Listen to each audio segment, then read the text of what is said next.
ശബരിമല സ്വർണ്ണക്കൊള്ള കേസിൽ അന്വേഷണം പൂർത്തിയാക്കാൻ SITക്ക് 2 ആഴ്ച കൂടി സാവകാശം നൽകി ഹൈക്കോടതി. ദേവസ്വം ബെഞ്ചിന്റെ ഇടക്കാല ഉത്തരവ്. ജംഷഡ്പൂർ ലാബിൽ നിന്നുള്ള സാമ്പിളിന്റെ വിദഗ്ധ പരിശോധനാ ഫലം 10 ദിവസത്തിനകം ലഭിക്കും. ഫലം ലഭിച്ച ശേഷം സ്വർണ്ണക്കൊള്ളയുടെ സ്വഭാവം മനസ്സിലാക്കാനാകുമെന്ന് പ്രത്യേക അന്വേഷണ സംഘം.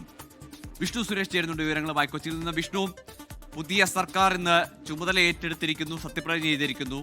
ഈ കേസിൽ സ്വർണ്ണക്കൊള്ളയിൽ തുടരന്വേഷണം ഉണ്ടാകും എന്ന സൂചനകൾ സർക്കാരിന്റെ ഭാഗമായ ക്യാബിനറ്റിന്റെ ഭാഗമായ നേതാക്കൾ നൽകുകയും ചെയ്യുന്നുണ്ട്. ആ ഘട്ടത്തിൽ കൂടി ആണ് ഈ റിപ്പോർട്ട് ഇന്ന് കോടതിയിൽ നൽകുന്നത്. 10 ദിവസത്തിനകം ആ റിപ്പോർട്ട് ലഭിച്ചാൽ എത്ര അളവ് എങ്ങനെ കൊണ്ടുപോയി എന്നത് വ്യക്തമാകുമെന്ന ആത്മവിശ്വാസമാണോ SITക്ക്?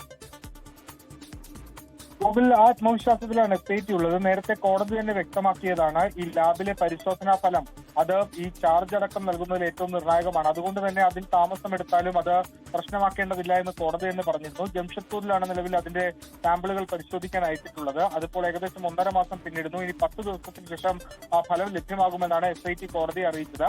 ആ 10 ദിവസത്തിന് ശേഷമായിരിക്കും എത്ര അളവ് സ്വർണം പോയിട്ടുണ്ട് എന്ന കാര്യത്തിലൊക്കെ ഒരു വ്യക്തത വരികയുള്ളൂ. അതിനുശേഷമായിരിക്കും കുറ്റപത്രം അടക്കം നൽകുക.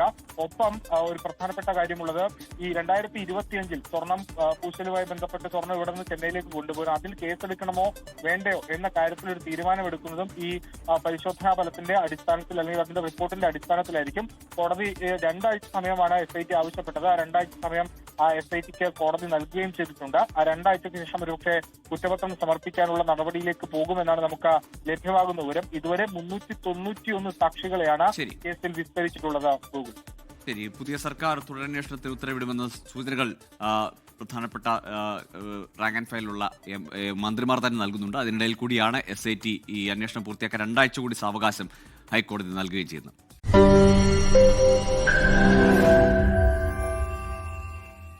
ലോകത്തെവിടെയായാലും ഏത് സമയത്തും 24 വാർത്തകളും ഓഗ്മെന്റഡ് റിയാലിറ്റി പാക്കേജുകളും എക്സ്പ്ലെയിനറുകളും വിശദമായി കാണാൻ ഞങ്ങളുടെ YouTube ചാനൽ നിങ്ങൾക്ക് സബ്സ്ക്രൈബ് ചെയ്യാം.